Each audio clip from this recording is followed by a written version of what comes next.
Jockey Wilson was one of darts' most iconic figures, known for his fierce competitive spirit and unique personality. He won the World Professional Darts Championship twice, in the year 1982 and again in 1989. However, behind his success lay a troubling battle with alcohol that defined the latter part of his life.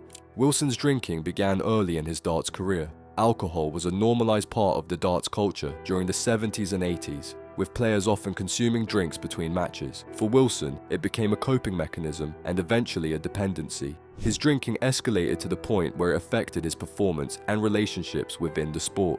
As the game began to professionalize in the 90s, players were expected to show more discipline. Wilson, however, struggled to adapt. His alcoholism worsened, and combined with health problems, it forced him into early retirement. By the mid-90s, he had completely disappeared from the public eye. In the years following his retirement, Wilson lived in near-total isolation in a council flat in Kirkcaldy, Scotland. He cut off contact with the darts world and even former friends. Reports indicated that he lived on disability benefits and had ongoing health issues, including diabetes and severe dental problems. He refused all interviews and public appearances. Jockey Wilson passed away in March 2012 at the age of 62. He had been virtually unseen for nearly 2 decades before his death. His story remains one of the most tragic in darts history. A man who reached the sport's highest peak but died in isolation, consumed by the very lifestyle that once made him a legend.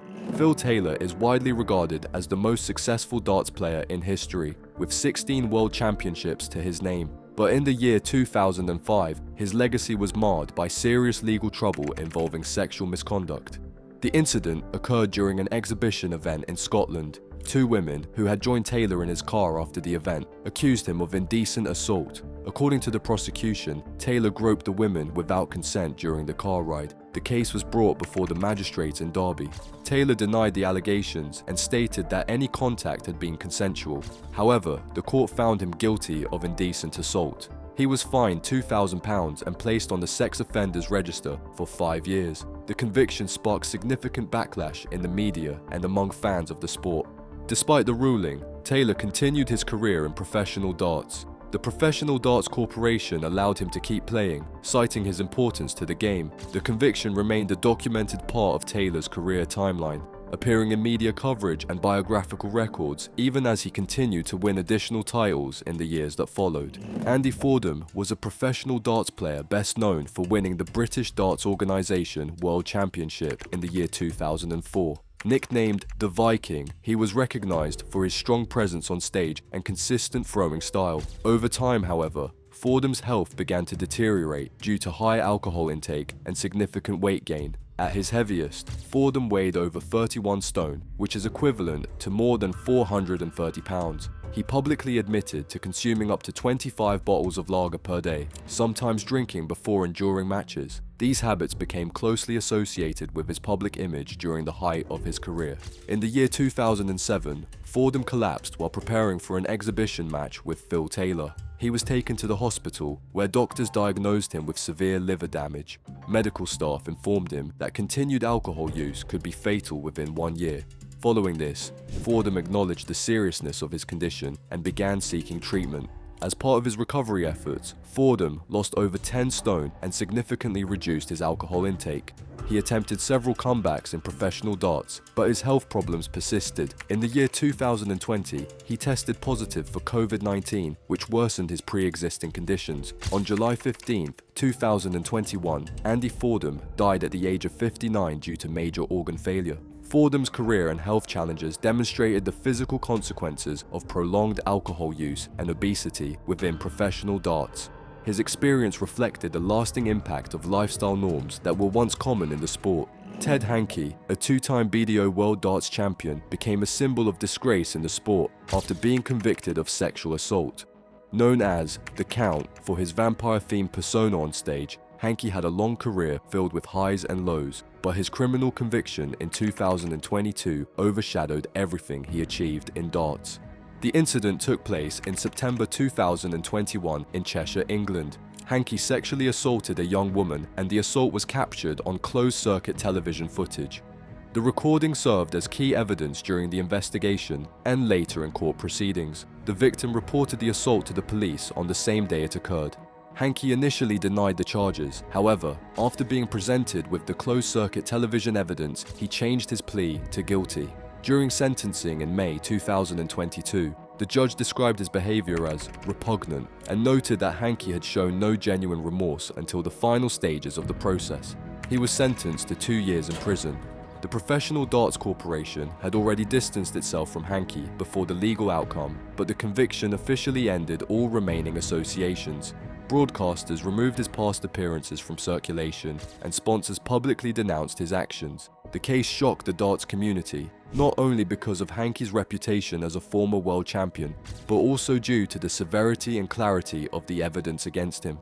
His conviction remains one of the most serious criminal offences ever recorded against a professional-level darts player. Eric Bristo was one of the foundational figures in the development of modern darts. Known as the Crafty Cockney, he won 5 world championships between 1980 and 1986, helping to popularise the sport during its rise in televised coverage. In later years, he transitioned into commentary and mentorship, notably guiding the early career of Phil Taylor. However, in 2018, Bristo's life ended unexpectedly during a darts event, bringing his long association with the sport to a sudden close. On the evening of April 5, 2018, Bristo was attending a Premier League darts event at the Echo Arena in Liverpool. He had been interacting with fans and watching the matches when he collapsed suddenly outside the venue. Emergency medical personnel arrived shortly afterward, but despite their efforts, Bristo could not be revived. He was pronounced dead at the scene. The official cause of death was a heart attack. Bristo was 60 years old at the time. News of his death circulated rapidly through the darts community and the broader sports world. Inside the arena, fans were informed during the event itself, and the spontaneous chant of "There's only one Eric Bristo" began in tribute to his legacy. Although Bristo had retired from professional competition, he remained a visible and influential presence in the sport. His sudden passing underscored the enduring pressures and lifestyle factors associated with the professional darts circuit, which can persist even after a player's career ends. Bristo's legacy includes both achievements and controversies. He was a central figure in elevating darts to mainstream recognition, but in his later years, he drew criticism for making inappropriate public comments, particularly in relation to child abuse scandals in sports. Despite these issues, his death marked the loss of one of darts' most pivotal and recognizable figures. Phil Taylor, widely known as The Power, was convicted of indecent assault in 2001 following an incident that took place on October 10, 1999. After an exhibition darts event in Leslie Fife, Taylor invited 2 women, both aged 23, into his motorhome. During the encounter, both women later testified that Taylor groped them without consent. One woman stated that he unzipped her trousers and fondled her breasts. The other claimed he touched her breast over her bra. Both women reported resisting his advances and made official complaints soon afterward. The case was heard at Dunfermline Sheriff Court in Scotland. Taylor denied the allegations, maintaining that any contact had been consensual. However, the sheriff rejected this defense and found him guilty of 2 counts of indecent assault. The court imposed a fine of £2,000. Taylor did not receive a custodial sentence. As part of the public fallout, his nomination for an MBE in the 2001 New Year Honours list was withdrawn by the government. Despite the conviction, Taylor faced no professional suspension or formal disciplinary action from the darts governing bodies. The Professional Darts Corporation allowed him to continue competing. There was no known public statement from sponsors withdrawing support. As a result, Taylor resumed playing and went on to win multiple major titles in the years following his conviction. The incident was covered in the media at the time, but has been largely excluded from broadcast commentary and retrospective coverage of his career. While darts is not often associated with performance-enhancing drugs, doping violations have occurred and led to suspensions, raising questions about integrity and enforcement within the sport. Unlike athletics or cycling, darts players are not tested as frequently, but the rules set by the World Anti-Doping Agency and enforced by national bodies still apply. One of the most notable cases involved Robbie Green. In 2006, Green tested positive triage for a banned stimulant called marijuana during the UK Open. Though cannabis is not a traditional performance enhancer, it is prohibited during competition. As a result, Green received an 8-week ban and had his prize money of £4,000 withdrawn. The incident cost him financially and professionally as he lost his sponsors and ranking position. In 2017, a more serious case involved Welsh player Richie Burnett. He failed a drug test for cocaine use, which led to an 18-month suspension by his National Darts Federation and rejection of his appeal against the ban. Cocaine is banned both in and out of competition due to its stimulant effects and potential to alter performance and behavior. The most severe penalties have typically been enforced by national-level darts organizations. For example, in Germany and Scandinavia, players caught using substances like beta blockers or stimulants have faced multi-year bans. Beta blockers, which lower blood pressure and reduce anxiety, are considered performance-enhancing in darts because they can help steady a player's hand and calm nerves. Though such cases remain relatively rare, they reflect the sport's ongoing struggle to maintain credibility as it becomes more professionalized.